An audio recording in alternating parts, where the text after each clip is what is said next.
Todos os dias, pelo menos 2 pessoas perdem a vida para o suicídio na Bahia. E essa semana, uma dessas histórias aconteceu aqui, em Orolândia.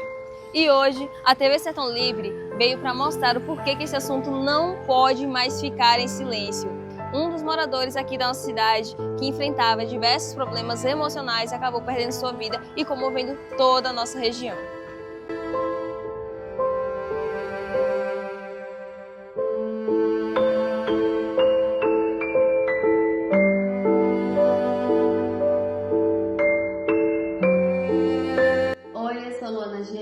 Sou psicóloga, atendo aqui no município, atendo todos os públicos, criança, adulto e adolescente, idoso.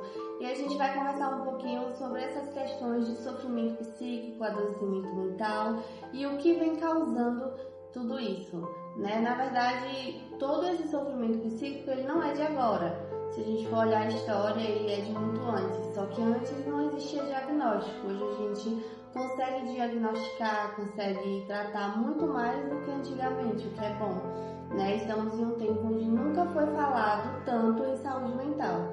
Só que em contrapartida, também é um tempo onde, se a gente for observar nos canais digitais, mídia, né, Instagram, notícias, jornal, televisão, é onde a gente mais vem vendo também casos de, por exemplo, suicídio, pessoas em adoecimentos psíquico intenso, onde tem que se afastar do trabalho, se afastar da escola, onde ocorrem surtos. E uma coisa que a gente questiona muito é por que acontece isso, né? A população questiona muito e, na verdade, não dá para dizer que existe uma causa apenas.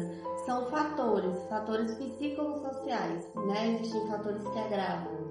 Por exemplo, uma pessoa que passou por um trauma na infância e esse trauma pode ter desenvolvido um sofrimento psíquico mais intenso na vida adulta, na adolescência, né? Que são traumas que não foram cuidados antes.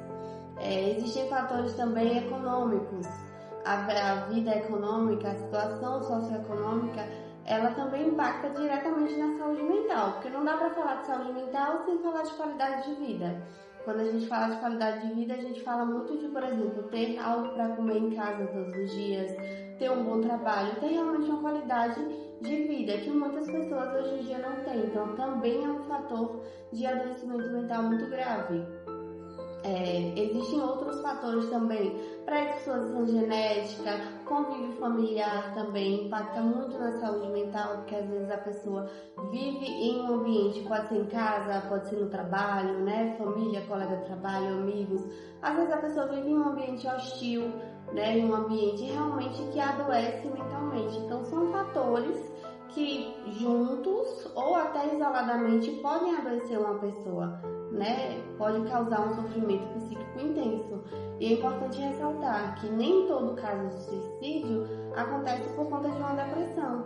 Às vezes a pessoa está passando por um momento difícil, às vezes a pessoa está em surto, às vezes a pessoa perdeu alguém e não está sabendo lidar com o luto, por exemplo. Às vezes é um trauma, algum outro transtorno que não seja a depressão. Então é importante a gente ter muito cuidado e muita atenção a essas pessoas e pedir que elas procurem ajuda. Pela nossa história, na verdade, os transtornos mentais eles sempre estiveram aí, eles sempre existiram. Por que hoje os números estão maiores? Porque hoje a gente consegue diagnosticar.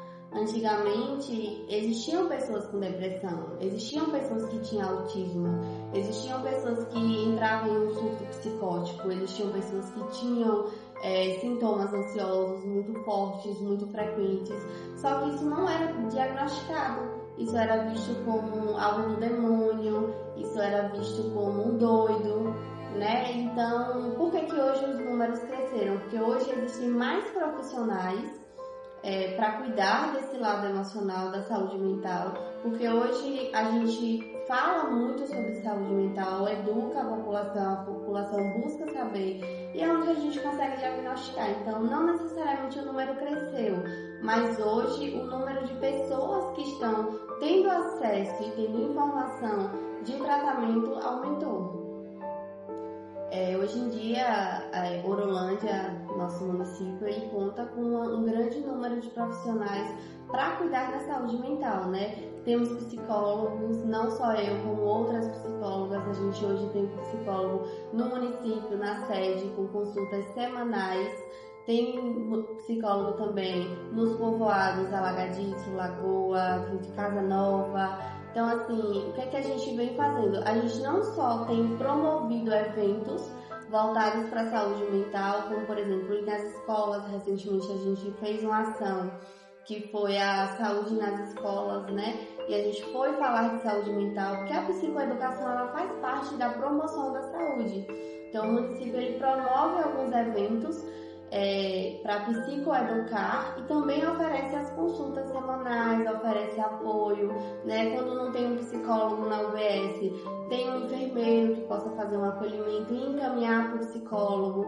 Temos também serviço de psiquiatria, que também cuida desse lado de saúde mental. Então, nós, enquanto município, prestamos todo o apoio para a população. Eu sempre costumo falar uma coisa no meu consultório que é muito forte. Eu sempre costumo dizer assim, não é que a pessoa queira acabar com a vida dela, é que ela quer acabar com a dor, né? As pessoas, elas não querem morrer, elas querem deixar de sofrer, elas querem não estar naquele sofrimento intenso mais. Então, o que eu costumo dizer? Buscar se cuidar, né? Infelizmente, todos temos problemas. Só que não existe pequeno problema, grande problema. Existe aquele problema que te causa um sofrimento emocional. Então, não importa se para outra pessoa é grande ou pequeno. Se para você te causa um sofrimento, você deve procurar ajuda, né? Deve procurar uma terapia, deve procurar um psicólogo, um médico, um enfermeiro, para que você seja acolhido. Somos seres humanos, então é normal que a gente se sinta triste, que a gente sinta raiva, que a gente sinta várias emoções, ansiedade, por exemplo. Só que quando essas emoções elas começam a impactar a funcionalidade da sua vida, o que eu quero dizer com isso? Quando você deixa de viver, deixa de fazer coisas que você gostava e começa a adoecer por causa dessas emoções, então é hora de buscar ajuda. E culturalmente a gente aprendeu que essas emoções elas são negativas, que a gente não pode procurar ajuda, que a gente é fraco se a gente pedir ajuda, e na verdade não é isso. Na verdade é muito forte você chegar e dizer, olha, eu estou sentindo isso e eu preciso de ajuda. É uma força muito grande você realmente identificar essas emoções e buscar realmente uma ajuda, um apoio, um acolhimento para saber lidar com essas emoções. A terapia, a psicoterapia, ela não faz com que você deixe de sentir, mas ela vai lhe mostrar como lidar com aquela emoção para que você sinta de uma forma mais leve, para que você consiga ser funcional na sua vida, para que você fique bem, apesar das emoções.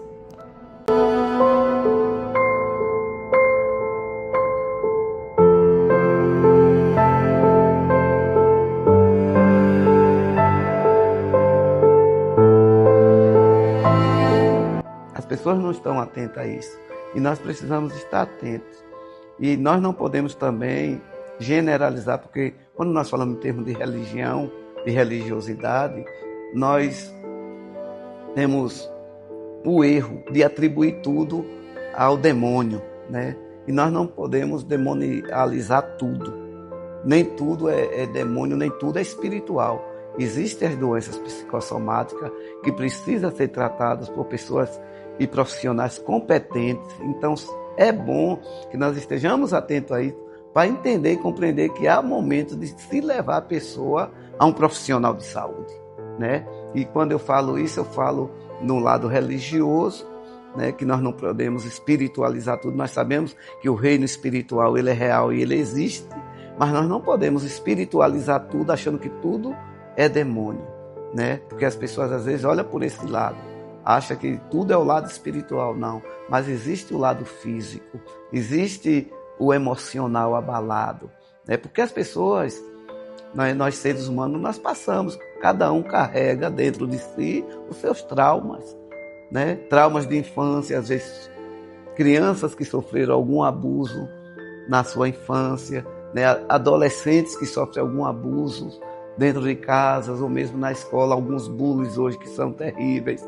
Então, os pais, nós, né, temos que estar atentos, né, à mudança de comportamento dos nossos filhos, o que é que está acontecendo, e a gente procurar tratá-lo, né? E entender e compreender o que é que está passando e o que é que está acontecendo. Porque o que tem acontecido, na maioria das vezes, é a gente deixar de mão e achar que é só algo passageiro, e às vezes não é. É algo que leva realmente ao suicídio e às tragédias da vida. E nós precisamos ter consciência de entendermos isso.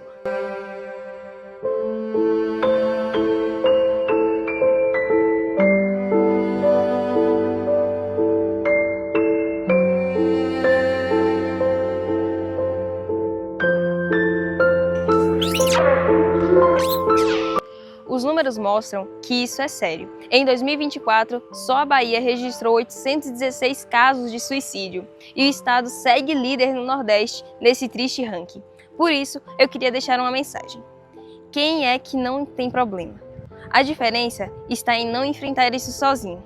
Se você está passando por algum tipo de problema ou conhece alguém que está com uma situação difícil, ligue imediatamente para o CVV 180, um atendimento 24 horas e totalmente sigiloso para que você possa conversar e ter alguém para escutar você.